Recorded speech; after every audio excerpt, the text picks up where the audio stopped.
So, hello everyone. Thank you for coming for the African Network of Professionals webinar. Today we have a great honor to having as speaker Professor Chidi Ozwagu. Professor Chidi is a retired professor of biomedical sciences and a former chairman of African Future Earth Committee. Today we'll talk about hysteresis and epigenetic threads of transatlantic slavery in zero-sum dynamics. Africa and the financial balance sheet of 500 years of Judeo-Roman imperial world dominance. The United States Nations General Assembly recently declared the transatlantic slavery as greatest crime against the humanity. So, Professor Chidi, we are here for your speech. Thank you. Thank you very much. Welcome, listeners and participants. This paper is written and ready, and it will be available to you as soon as we get done with our talk, so that you can read all the details of what the paper is talking about. What happened, as we are all aware, is that recently the United Nations General Assembly passed a resolution. That resolution didn't come suddenly. It was actually engineered by the African Union and the CARICOM, the Caribbean Association of Nations. And they had then mandated the president of Ghana to present it on behalf of the African race. When he presented it, 123 nations backed it, 53 others, mostly European nations, abstained, and 3 nations, United States, Argentina, and Israel, voted against it. After that, these countries gave some reasons that tried to question the probity of the resolution and something like that. And others started arguing that it is something that happened in the past and they shouldn't be held responsible for the sins of their fathers. And this paper, this talk, is actually to comment on that, to put this in perspective so that particularly Africans are not confused as to what is at stake or what is being argued about.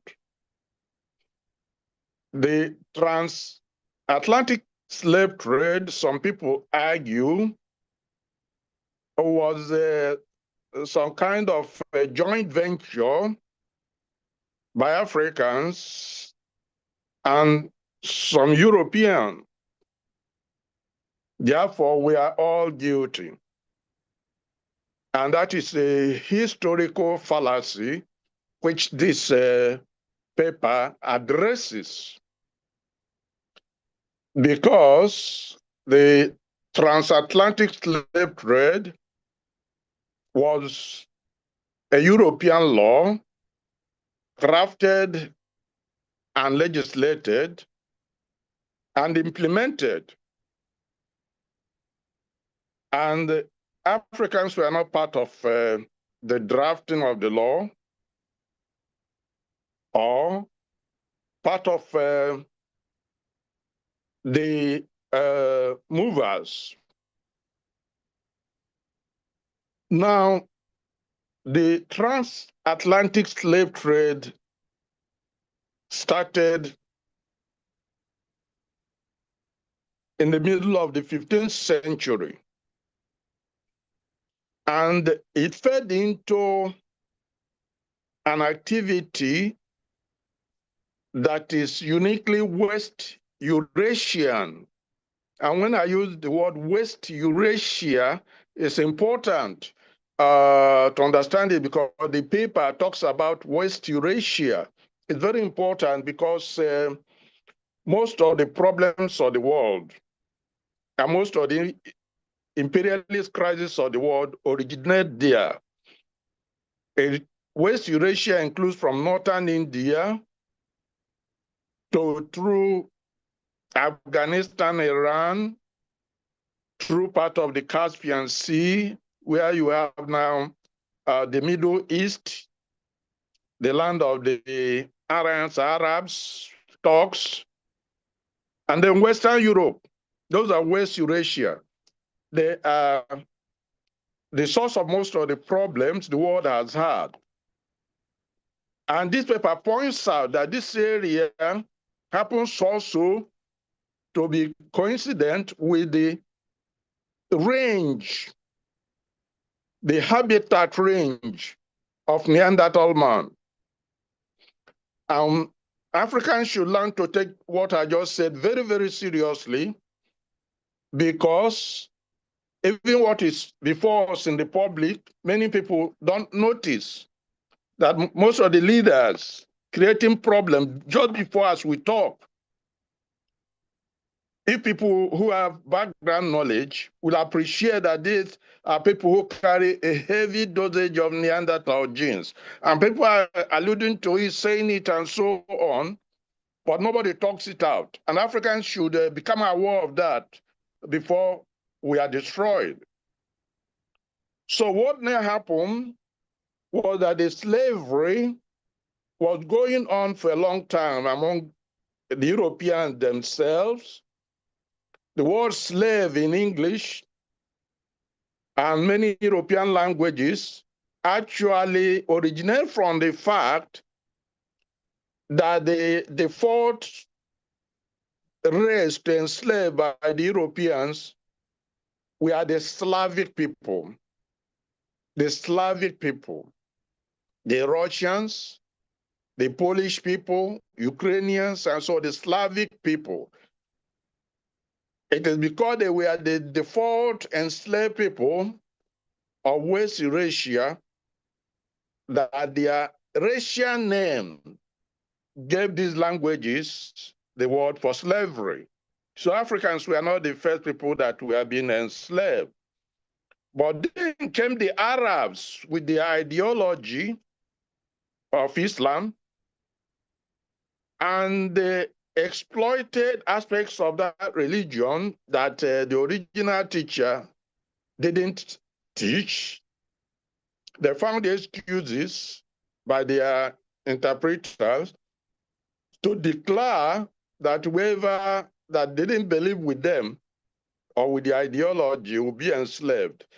And this is a characteristic of those who bear Neanderthal genes. We kind of emphasize this. They are malignant narcissists. They lack capacity to empathize with others, and they're always looking for excuses to make trouble.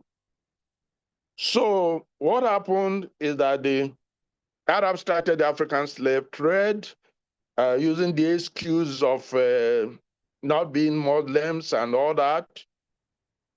And they carted away millions and millions of Africans who would have been quite populous in the Middle East now, except that they castrated many of them. Of course, they didn't, again, start the castration with Africans. They also were castrating the Slavs. So it is their culture and something Africa didn't share with them until a man called Henry the Navigator started a movement of trying to capture slaves from Northwest Africa, from the area of Mauritania, now Mauritania, Morocco, and so on. Those were used to be the Roman province of Mauritania. So when they started taking the slaves, the Moors, as they're also called, reached out to them and made a deal with them and said, oh, you shouldn't capture our people. The people who should be enslaved are the black people, the Negroes. So they made a deal and they started helping them to capture the African people. But it was not just that informal. And this is something we should take a very, very, very, very good note of. Because the king of Portugal, Alfonso V, for whom Henry the slave catcher, I call him, and we should call him, was working, was not, it didn't have absolute power. At that time, it was the Holy Roman Empire. And the kings mostly got their power, the final legitimatizing power, from the Pope. So at that time, the king of Portugal now approached Pope Nicholas V for him to empower him to engage in the slave trade. So when you read the paper, you will see there were two documents, two decrees or bulls, bulletin they used to call it, from the Pope Nicholas V. One is called Dum Diversis. Dum Diversas. That one gave the king of Portugal the power to enslave Muslims and other non-Christians. To plunder them is documented. If you go online, you find the document. It said to plunder them, seize their property, and enslave them forever. Then they felt that was not enough. That was issued 1452. So 1455, Pope Nicholas V now issued a specific decree called Romanus Pontifex. Romanus Pontifex, which was targeted at enslaving the black race forever. It says, seize their land, seize what they own, despoil them, and enslave them forever. So the slave trade was legislated by the authority at that time in Europe, who was the Pope. Having done that and started doing that, of course, when they came to Africa, the Moors working with them were already on the ground. They filled into their network, and they started getting deeper and deeper into Africa until they were able to get some Africans on their side. And again, if you go and study who they got on their side, they were usually those who had accepted their religions, their ideologies.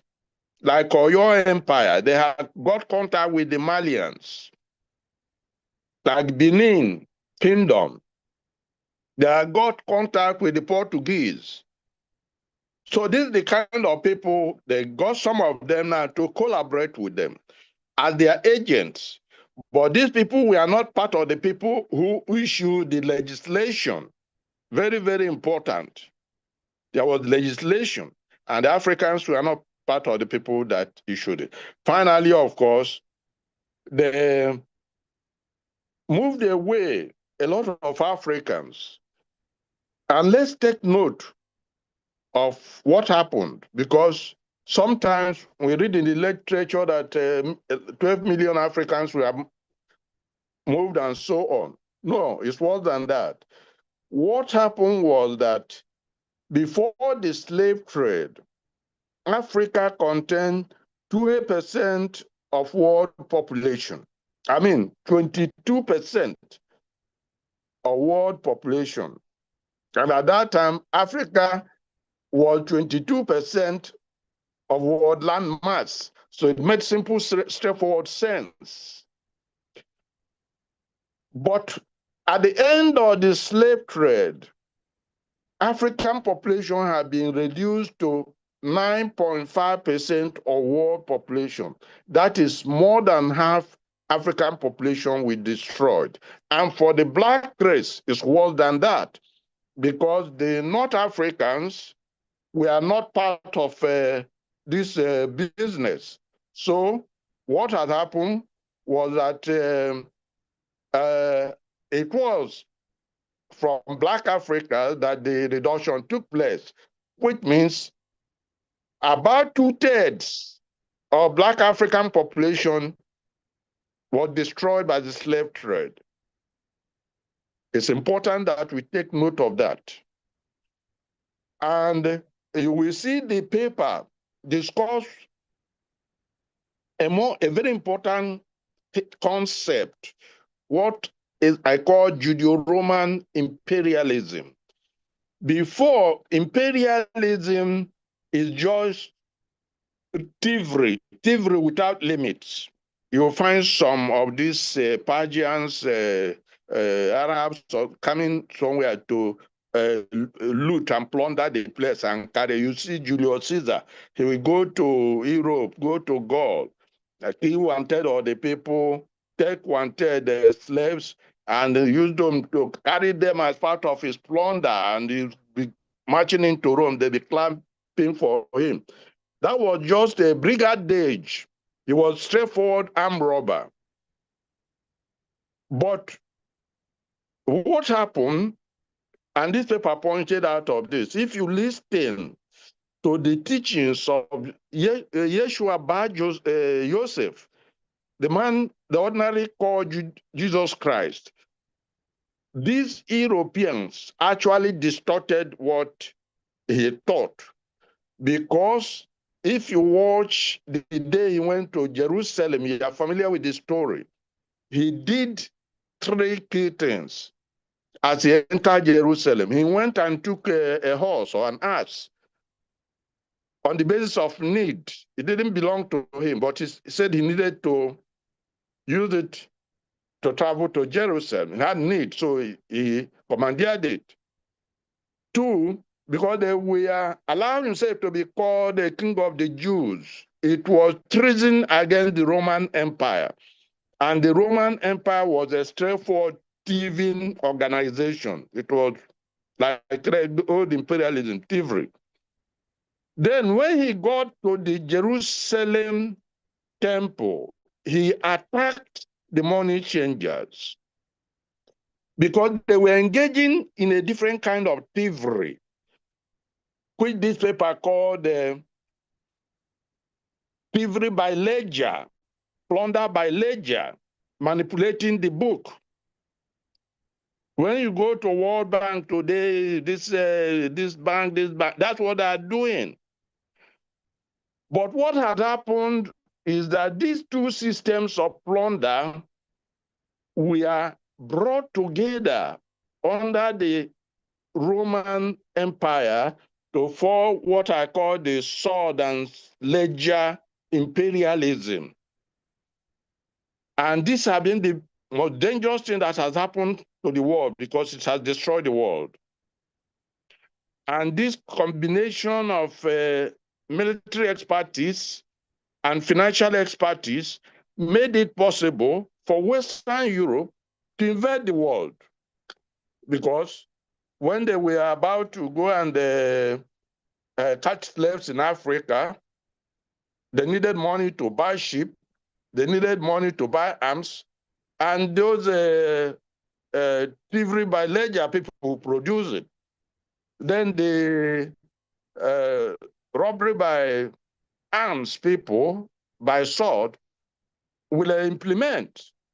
And they have been on it as we talk. That's what the war in Iran and Russia is about. And against Africa. That's what the killings in Nigeria and across Africa is about. Stealing on this plunder by sword and ledger imperialism. So what this paper now pointed out is that's what's been happening, and our people were enslaved, and 2/3 of our population were destroyed. Many African communities have not, in fact, we have not recovered, because you'll be surprised how many of the wars, like we talked of Nigerian Civil War, when you trace that war, you trace it back to the Europeans and their anger about particular people who they thought were uppish and resisting them. If you go today, you will see the paper present some data on what apartheid means. We think that apartheid is just a white man eating a hotel, this black man eating on the side road. No, it's more than that. It is about thievery. It is about plunder by sword and ledger. And you will see the data that presented that in South Africa today, the poorest 20% of the population control, if they control 2 units, the top 20% of the population control 127 units. That's apartheid. And it's all over Southern Africa. Yet, they are trying to blackmail Africans to even commit suicide so that they can move it to 250 units or something. So you find data presented in this paper to explain what is called hysteresis. Hysteresis is a law that came up in physics about a century ago, which says when you induct a magnet and remove the instrument of induction, that magnet never forgets the memory. It remains with it and determines how it will react to any other thing in the future. That is called hysteresis, HYSTERESIS, hysteresis. And you now find out that hysteresis has also been demonstrated in biology through the science of epigenetics, or epigenetics, that those who go through trauma of one kind or another, even when their genetic code does not change, but the impact that trauma had on their genetic system remains, and the stress will remain, and they have to deal with it. So that is what hysteresis is about.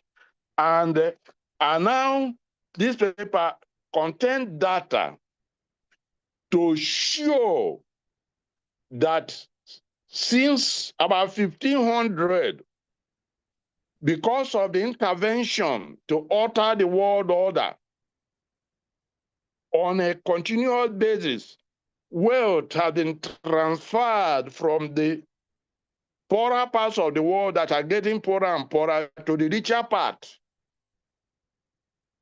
And this is going on as we talk today. And you have a situation where those who steal from Africa particularly will bring it back as investors. But they are thieves. But they are so programmed the thievery that the system is now running itself. And you will see the data. And you will see in that data that the wealth of the world at the rate of 0.8% a year on year is transferred from the poorer 80% of the world to the richer 20%. And I showed with data from the United States, which is the head of the Euro-Roman system, that within America itself, that is what is going on as we talk. Wealth is being transferred from the poorer to the richer. That's why they have to try to reach out all over the world to still want to try to manage their people, when what they should do is to restructure their income distribution, because they have a lot of wealth. But a few people have steal it, call themselves billionaires, and they don't have a way of thinking about what they are doing. And so in this paper, you will see data presented that nature has laws about how income should be shared among human beings, and that law is obeyed all over the world. The part of humanity that have not been polluted by the European invasion are the hunter-gatherers.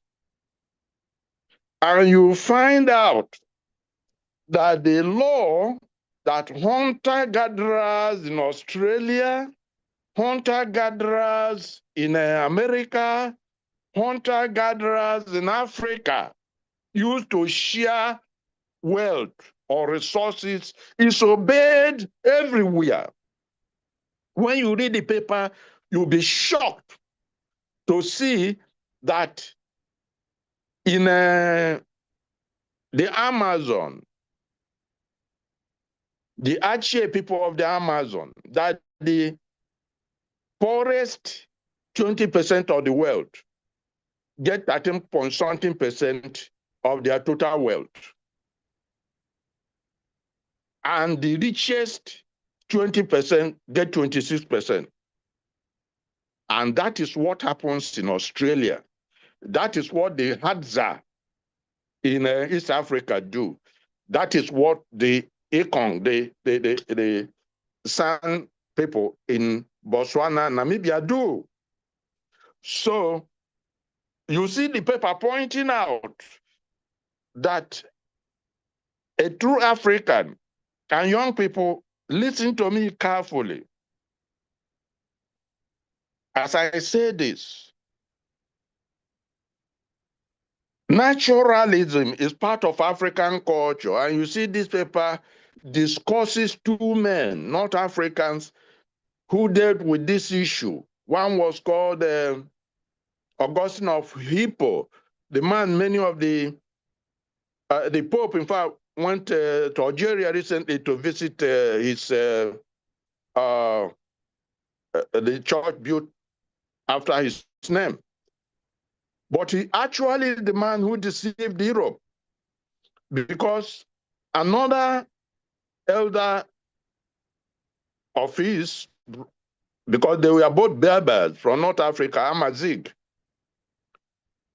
called Lucius Apleus, who lived about 100 years before him, had pointed out that of all the peoples in the world, that only Africans, and he went into details.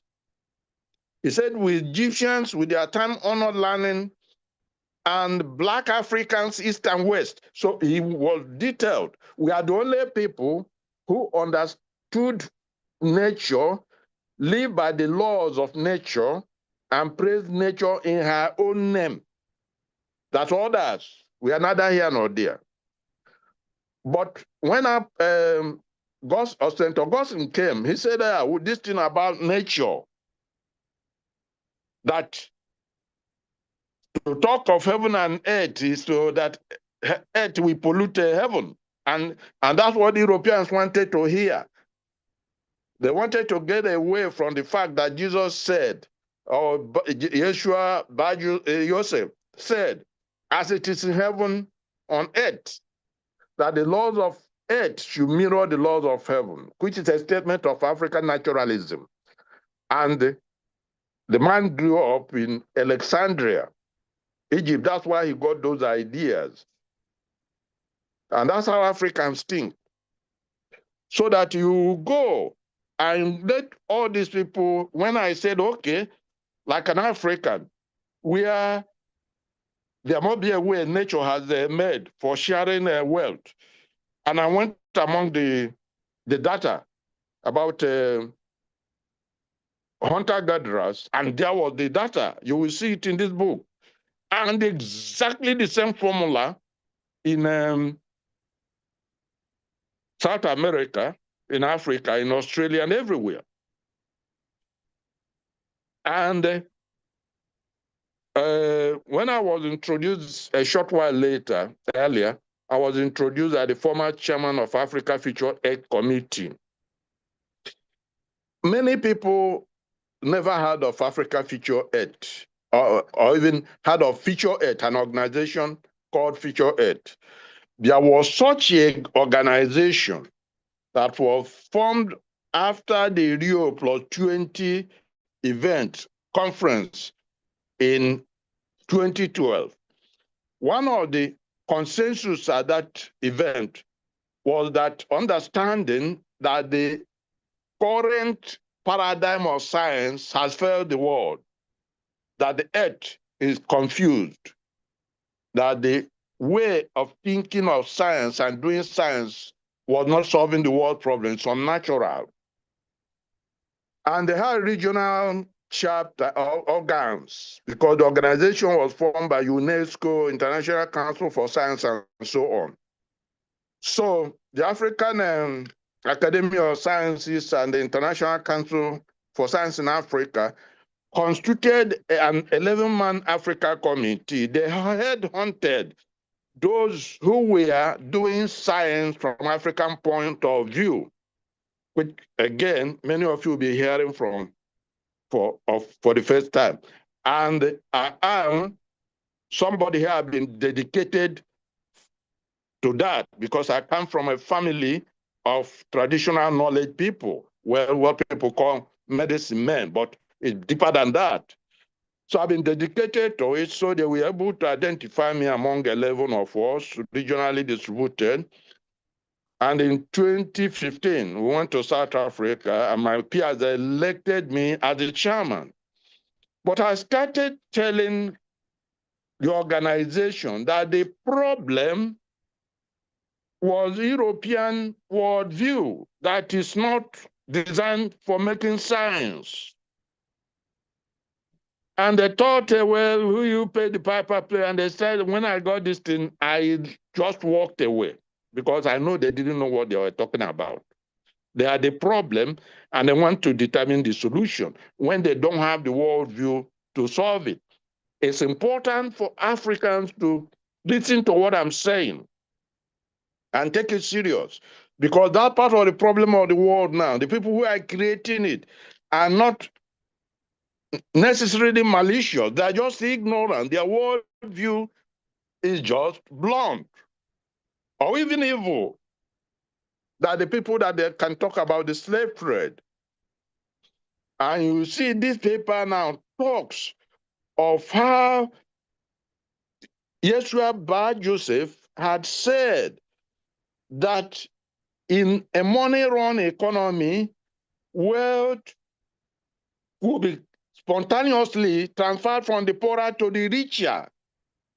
but nobody talks about it. In this paper, you will see data of income distribution in the world and data on income distribution in America, just obeying that law as we talk today.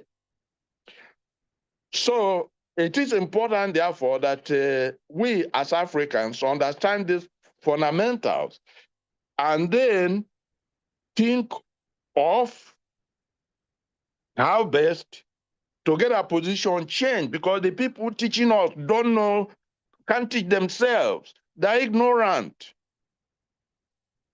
So there is law to understand what's going on. The transfer of wealth from the poorer to the richer in any financialized economy, that will happen. That is why IMF, World Bank, they want to rope debt on our necks and so on.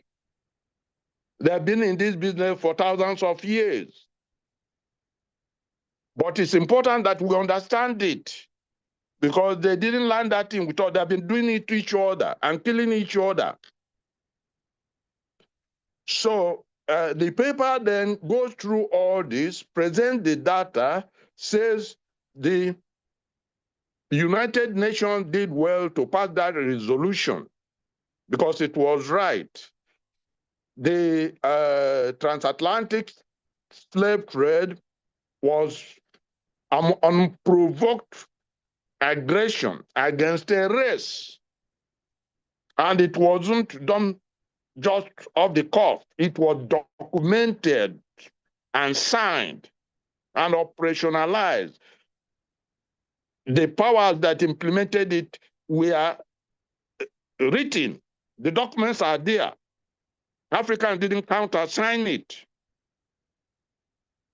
So those who think that the hyena, because it ate carrion from the kill of the lion, is equally a killer of the equal participant in the hunt, they're just distractors. They just don't know what they're talking about. You will always find hyena in any forest. You kill some hunt, so that the local hyenas that join them are not primary participants. They're just hyena. And who the lion is well documented. So this is the theme of this paper one, that there is a force driving the world called Judeo-Roman imperialism. It is a formal wielding of imperialism by the sword, like the Romans were doing, or imperialism by the ledger, like the bankers we are doing in the Jerusalem Stock Exchange, and Jesus attacked them. And when they came together, they now formed a novel imperialism that is so powerful that it has destroyed the world. And in this paper, you will see a table that presents the rate at which living things are dying off on the earth. From 1970 to the year 2020, about 73% of vertebrates that were alive by 1970 are gone. And they are destroyed by this extractive economic system that just digs up the earth without minding. And I pointed out that the only explanation, and there's enough evidence I have to say what I'm saying, is the carriage of Neanderthal genes with no conscience. It's apparently a kleptoparasite, something that just, it has a natural thief. And that's what's driving Judeo-Roman imperialism as we talk, and been driving it for the last 500 years against that black race. And you see the tables I put there that wherever I told you that there's a natural law for income distribution. And this law, when you have a natural law, you can operate on it, act on it, and it changes in a particular way. But it doesn't change randomly. It changes in a particular way that is consistent with nature itself. And you can track that way it's changing by looking at the energy driving it. And you will find out that when this natural way of distributing things is coupled to this Judeo-Roman sword and ledger plunder process, it so alters it that what it does is to shatter society. And it shatters it in such a way that it gets worse and worse and worse and worse. And that is why a few people accumulate the wealth of the whole community. Majority are desperate on the ground and attacking the environment. So these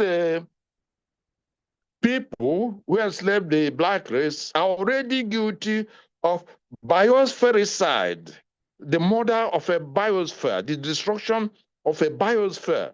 And the data is in this table. The data is there. And all these are things I want us to have in mind. And you will see that wherever Africans meet with Europeans in Haiti, in Brazil, in South Africa, Namibia, and that the income distribution, the wealth distribution takes a particular mathematical pattern. It just doesn't happen random. And that it is now our duty as Africans to pull back to African naturalism, a more scientific way of dealing with the world, and rearrange Africa. And stop listening to those who don't have a worldview to even think of the world, except they accumulate just bulk materials. Thank you very much.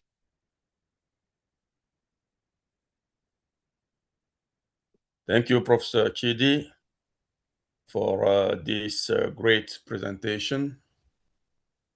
I learned a lot on world economic interactions. As you said, most Africans don't have the knowledge of the world knowledge of African history. And your paper that will be published will help enrich African people knowledge on transatlantic slavery. What was very important that I noticed is that you say, and it's the actuality today, if the imperialism world dominance becomes so powerful, it will lead to destroy the world. It's big as a expression because today we're living this kind of situation. I will open a question and response period for everyone. And I start with my question. Slavery made possible the immigration of African people in American and other places in the imperial world. And African Americans are today part of US social, economical, military, and technological development. One African American was part of the recent mission around the moon, and another one became US president. So my question is, do you think the slavery might have had a somewhat possible positive consequence on African in the imperial world? The same reality is in other countries, for example. So despite is there any kind of positive aspect on this road history? Now, it's difficult to see. You see, It is part of the problem today. I just lost a big brother, who I followed to come into this town. He's we are from the same family and so on. And we were raising our children to, again, uplift our community.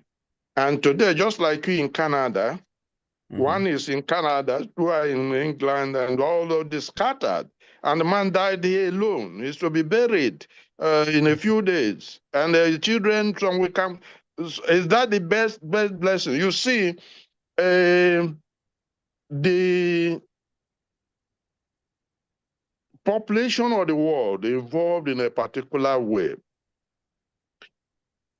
And the genes of some of the people that were displaced in the Americas, in Australia, and so on, were a source of the world that we don't know if the particular gene that will save the world when certain things dramatically happens to the world, which could happen. So it is better, it would be better for the African if the African world had developed. We are in control. If we have our Africa for ourselves, what would we complain about? Today, do we control Africa? The young people in Burkina Faso, Somalia, and so on are fighting to recover Africa. In Malema and this thing, they are fighting to recover Africa. We control Africa. It would have been better for us to stay here and control Africa. And again, you don't know, many people don't know the amount of knowledge resource we lost. Like I've said, I come from, my name Usua implies that. I come from a family of Dibia, of medicine men. And the amount of knowledge we have lost, unless you are an insider, you will not understand it. You will not understand it. So I don't think that on aggregate, the trade-off is worth it. If we had our Africa, control of it, happy with it. But now, somebody from London or New York can come and attach $50 worth on the whole of West Africa. And you'll be looking at him and you think it's a joke. So I don't believe that. I think it was on aggregate a loss to Africa and on aggregate a loss to the world. Thank you very much, Professor Chidi Ozwagu. Questions are open, so if you have any question, you can chat it or you can raise your hand and ask a question to Professor Chidi Ozwagu.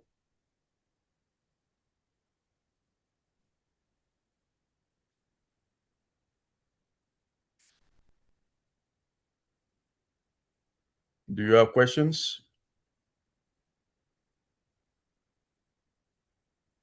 Okay. It seems not. So thank you very much, Professor Chidi Ozwagu.